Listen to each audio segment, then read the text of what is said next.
We have a major update on the Knicks trade plans. According to one NBA insider, he reports that out of all the trade targets linked to the Knicks, Jonas Valanciunas is the most likely to be added to the roster at the trade deadline. We're going to break down these latest reports and so much more today.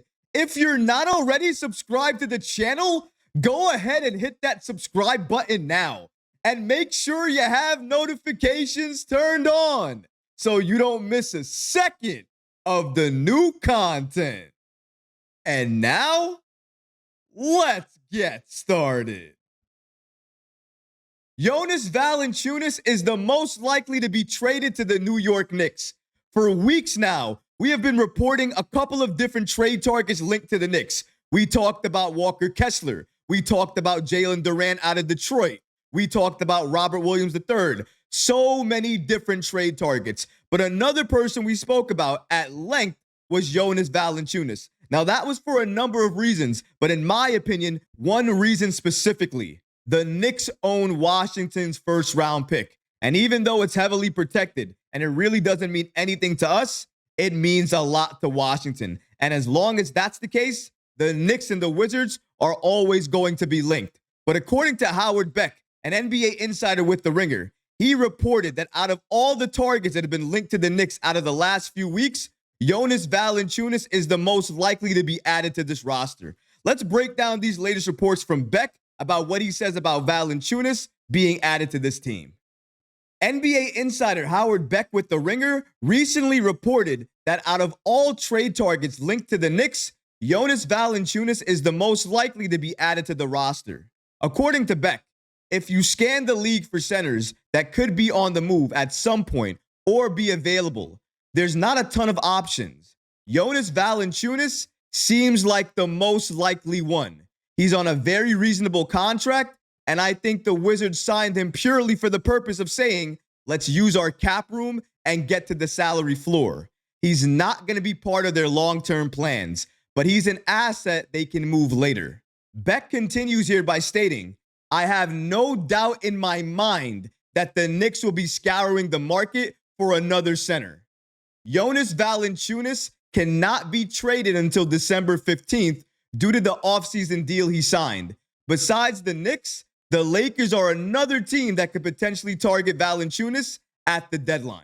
Shout out to NBA insider Howard Beck for giving us the following updates about the Knicks and their trade plans. Honestly, I'm not shocked by this report. As I said a few weeks ago, if you're looking at the targets linked to the Knicks, a lot of them would cost a lot for the Knicks to part with. And I don't think the Knicks want to give up a lot of assets. But if you look at Valanciunas, his contract, he makes around $11 million a year for the next 3 years. So he's on a very reasonable deal. That's the first part. The second thing is Washington wants their pick back for a number of reasons. But the main one is if they get their pick back, they can potentially utilize that pick and other assets that they have to make a trade. So that's another reason why they would want their pick. The Knicks have no use for that pick. We can't even trade that pick because nobody else would want it besides Washington. So if you look at just purely assets and you look at the Knicks having Precious Achiuwa, he's signed to a 1-year deal, $6 million.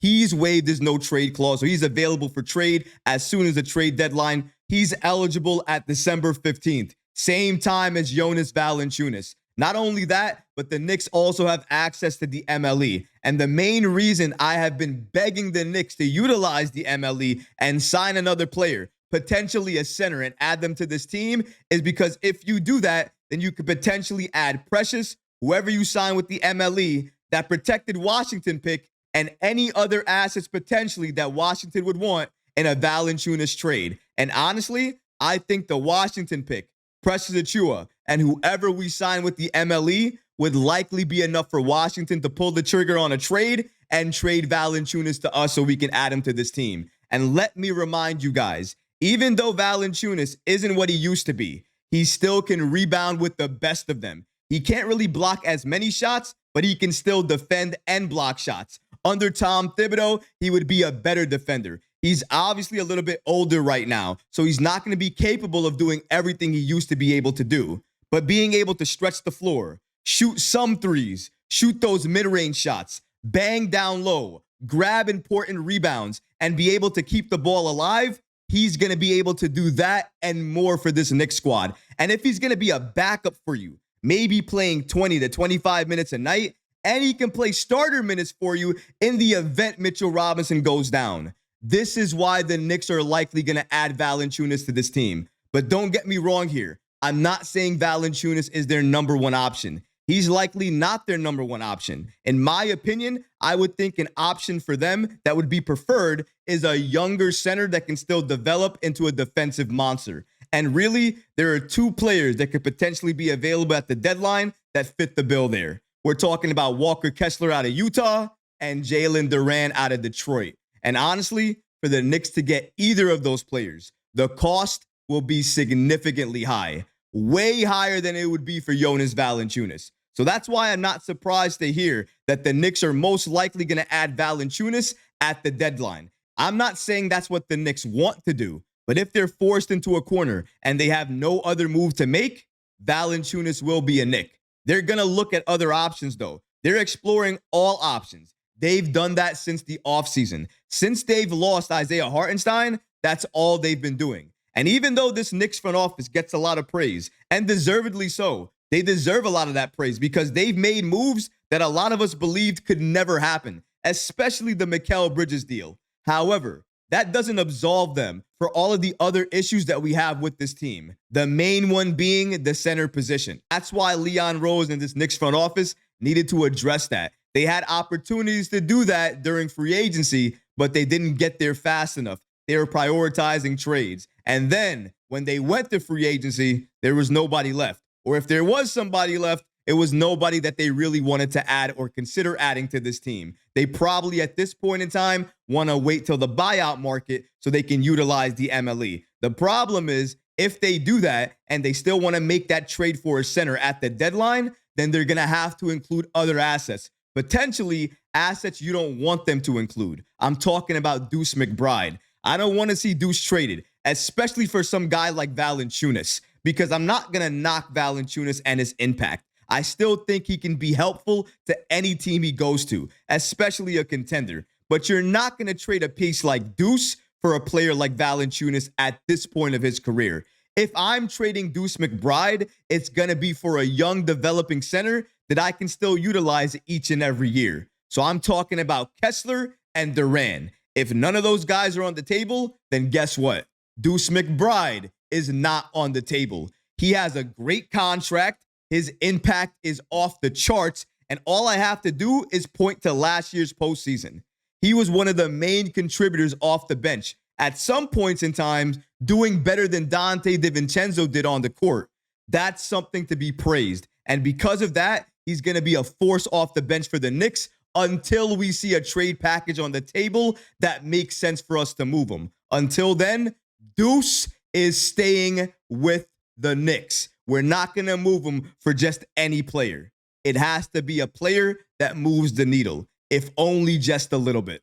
When Howard Beck was a guest on my show, he stated the following: the Knicks could target DeAndre Ayton, John Collins, Robert Williams III, and Jonas Valanciunas at the trade deadline. And as we just covered, Jonas Valanciunas is the most likely to be added to this team. But let's talk about these other trade candidates for a second.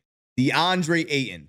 With DeAndre, I don't have a problem with him necessarily. I like his skill set, and if he was focused on the court, I would definitely want to add him to this team. Here's the problem, though. His attitude is never where it's going to need to be for an NBA player. Maybe over time it improves, but I don't want to be there for the overtime part because those are growing pains that this championship Knicks team does not need. That's the first part. Second part is cost.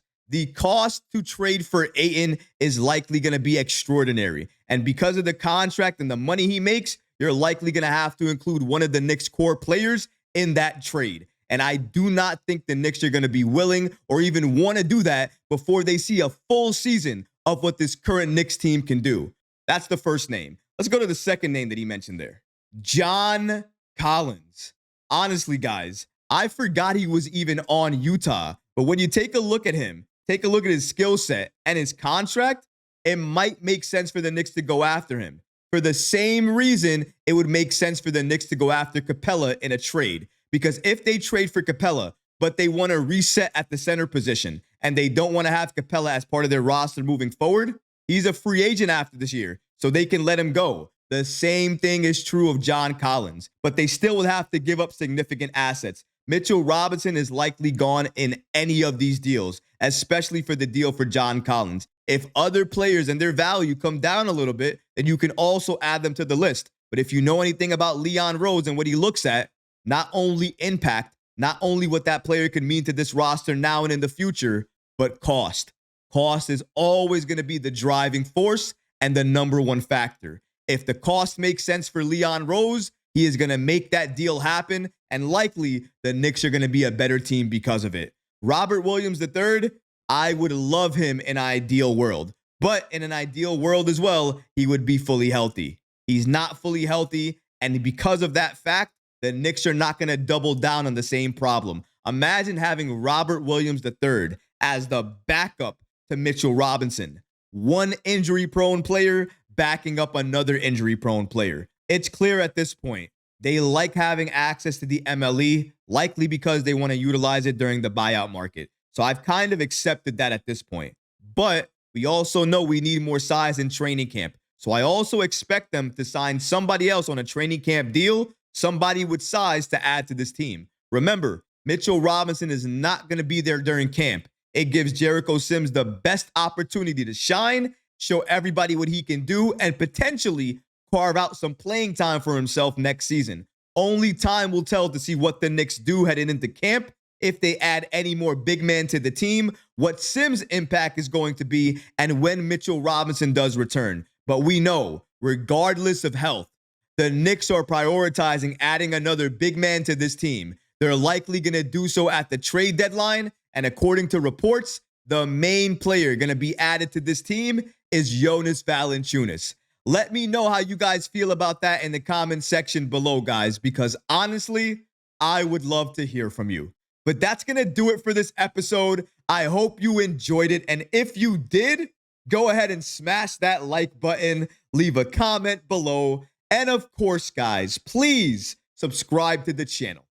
Until next time, Knicks fans. Peace.